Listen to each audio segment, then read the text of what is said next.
Saludos, bendiciones, que la paz de Dios reine en nuestros corazones y que sea Dios quien obre en nuestra vida de una forma poderosa. Una vez más, estamos en un estudio profundo de la palabra de Dios. Por favor, comparte, dale like, sígueme en todas mis redes sociales para que muchas personas escuchen la palabra de Dios sin engaño, solamente con la palabra de Dios. Y hoy vamos a estudiar otro tema. El tema que vamos a estudiar es el derramamiento del Espíritu Santo. Oremos. Padre querido, gracias por tu amor y tu bondad. Gracias porque eres bueno y para siempre es tu bella y inmensa misericordia. En el nombre de Jesús. Amén. El derramamiento del Espíritu. El primero de nuestra era fue el siglo de oro del cristianismo. Una doctrina impopular y revolucionaria, basada en la vida, muerte y resurrección de su fundador. Se abrió paso a través de las murallas del fanatismo y el escepticismo, o la oposición armada de judíos, griegos y romanos. Y fue proclamada por un puñado de hombres sin recursos materiales ni influencias políticas, sin que la llama de la hoguera la fiera del circo de Roma pudieran impedirlo. ¿Cuál fue el secreto de su dinamismo, de esa dinámica? ¿Cuál fue el secreto? ¿Cuál fue? ¿Se repetirá eso triunfo de fe cristiana? ¿Cuánto y en virtud de qué recurso? Juntamente, antes de su ascensión, ¿qué le dijo Jesús a sus discípulos que le esperaran? He aquí yo enviaré la promesa de mi Padre sobre nosotros, pero quedaos vosotros en la ciudad de Jerusalén hasta que seáis investidos del poder desde lo alto. Lucas capítulo 24, versículo 49. ¿Con qué dijo que ellos serán bautizados? Y vosotros seréis bautizados con el Espíritu Santo dentro de unos muchos días. Hechos capítulo 1, versículo 5. Juan el Bautista había predicho este bautismo. Él dijo: yo a la verdad os bautizo en agua para arrepentimiento, pero el que viene tras de mí, cuyo calzado no soy digno de llevar, es más poderoso que yo. Él os bautizará en Espíritu Santo y fuego. Mateo capítulo 3, versículo 11. ¿Con qué Dios que ellos serían bautizados? ¿Para qué obra lo prepara este bautismo? Pero recibiréis poder cuando haya venido sobre nosotros el Espíritu Santo.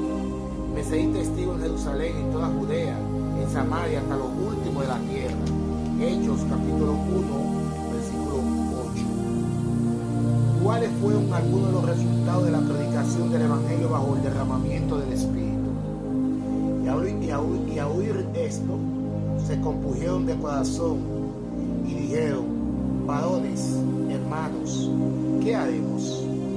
Pedro le dijo: arrepentíos y bautícese cada uno de nosotros en el nombre de Jesucristo para perdón de los pecados, y recibiréis el don del Espíritu Santo.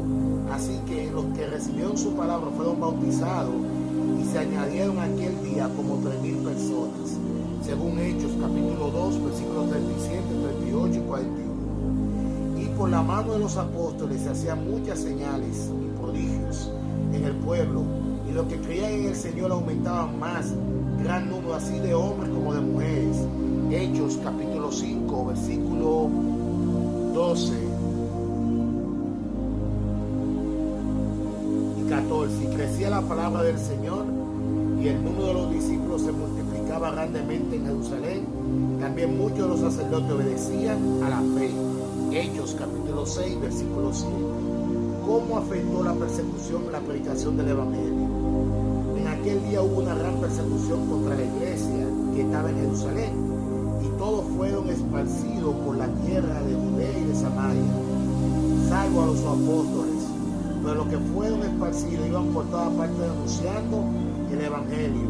Hechos capítulo 1, versículo 4.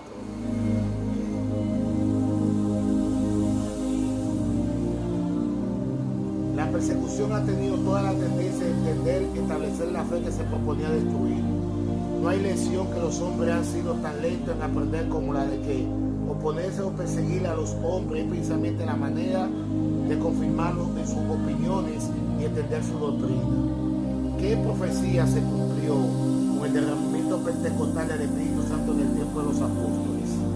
Entonces Pedro, poniéndose en pie con los 11, alzó la voz y le habló diciendo: estos no están ebrios, como nosotros suponen, mas esto le he dicho por el profeta Joel: y en los postreros días, dice Dios, derramaré mi espíritu sobre toda carne, y vuestros hijos y nuestras hijas profetizarán, nuestros jóvenes verán visiones, nuestros ancianos soñarán sueños. De cierto, sobre mi siervo y sobre mi sierva en aquellos días derramaré mi espíritu y profetizarán. Hechos capítulo 2, versículo del 14 al 18. También eso está en Joel capítulo 2, versículos 28 y 29. ¿Qué expresiones de la profecía de Joel aparecen implicando un doble cumplimiento de este derramamiento del Espíritu? Y vosotros también, hijos de Sión, alegraos y gozaos en Jehová, nuestro Dios, porque ha dado la primera lluvia a su tiempo, y hará descender sobre nosotros lluvia temprana y tardía como al principio. Joel capítulo 2, versículo 23, y Oseas capítulo 6, versículo 3. En Palestina la lluvia temprana prepara el terreno para la siembra de la semilla, y la lluvia tardía madura el grano para la siega. Así la infusión temprana del Espíritu preparó al mundo para la amplia siembra de la semilla del Evangelio, y la infusión final vendrá para madurar el dorado grano que la siega de la tierra, que Cristo dijo, y es el fin del mundo. ¿Qué nos dice que debemos pedir en el tiempo de la lluvia tardía?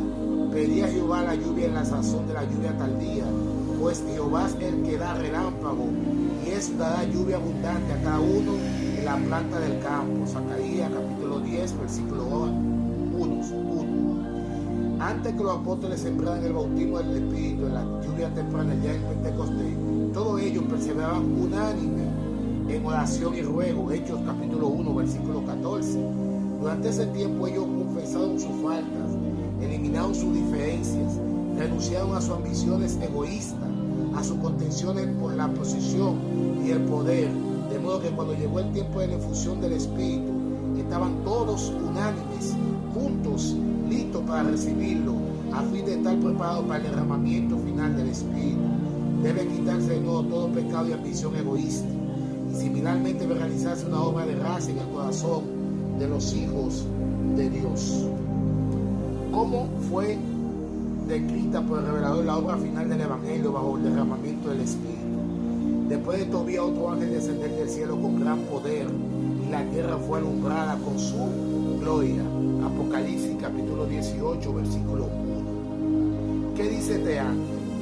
Y clamó con voz potente diciendo: ha caído la gran Babilonia, y se ha hecho habitación de demonios, y guarida de todo espíritu inmundo, y albergue de toda ave inmunda y aborrecible.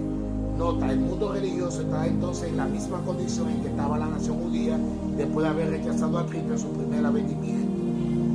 ¿Qué dijo Pedro el día que usted quisiera sus oyentes? Y con otras muchas palabras testificaba y los exhortaba diciendo: sé salvo de esta perversa generación. Hechos capítulo 2, versículo 40. ¿Qué similar llamamiento y exhortación se da antes del derramamiento final del Espíritu? Y oí otra voz del cielo que decía: salid de ella, pueblo mío, para que no seáis partícipes de sus pecados, ni reciba parte de sus plagas, porque sus pecados han llegado hasta el cielo, y Dios se ha acordado de sus maldades. Apocalipsis capítulo 18, versículos 4 y 5. Bajo el derramamiento final del Espíritu se da una gran obra en poco tiempo. Muchas voces harán sonar en toda la tierra el clamor de amonestación. Se obrarán por los creyentes señales y prodigios, y como en Pentecostés miles se convertirán en un día. Los que a la semejanza de los incrédulos judíos no prestan atención a la invitación final del Evangelio serán condenados a la destrucción. Las 7 últimas plagas lo alcanzarán, y así como la guerra, el hambre, la muerte y la destrucción sobrecogieron a los judíos que al no creer en Cristo no prestaron atención a su amonestación, a huir y se encerraron en Jerusalén para su propia ruina. Los que prestan atención a la amonestación y se apartan del pecado y de los pecados se salvarán. Dios nos bendiga y Dios nos ayude, y nos vemos en una próxima entrega. Bendiciones.